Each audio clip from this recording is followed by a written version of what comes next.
I'm not gonna lie, I'm a little sad. Somebody stole my microphone, but they left my pop filter.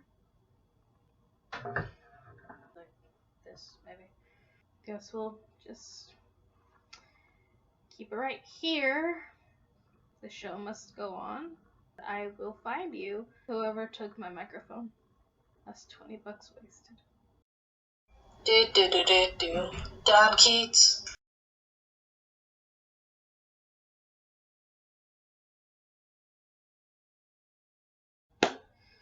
Let's get started. We've all heard and or seen Romeo and Juliet.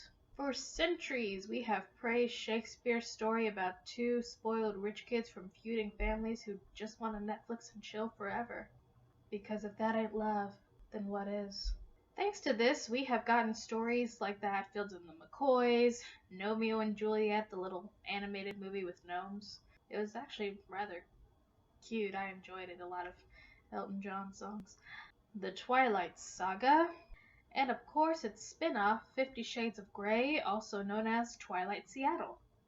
I hate star-crossed lover stories. They aren't romantic. They're tragic, and rightfully so. They're star-crossed, which in the golden days of yore meant that bad things were a-comin'. I've actually got a story about that, featuring the symbols. I'm not going to play it yet. We'll wait for symbolism. That was my theme music, and now to begin story time. But of course I'm going to have to use my storyteller voice. Brace yourselves, it's pretty powerful. In ancient Egypt, there were two families. One black family, and one slightly less black family because ancient Egyptians had more melanin. For purposes of this story, we'll call the black family BET, and the slightly less black family Fox. Yeah, that voice is getting to me, so I'm going back to my regular one. BET had a daughter and Fox had a son. They lived on opposite sides of the Nile. One day, walking along the river picking up special-looking grains of sand to sell at the 99-cent store across the way, they looked up and saw each other and waved. But it was that wave, that special kind of wave where you know you'll want to wave at them for forever.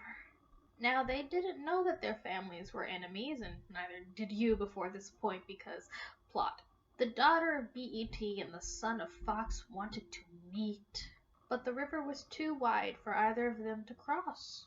So they decided that they would gather enough sand bricks from both of their sides to build a bridge. For 2 weeks, they brought bricks on bricks on bricks. You know what it meant.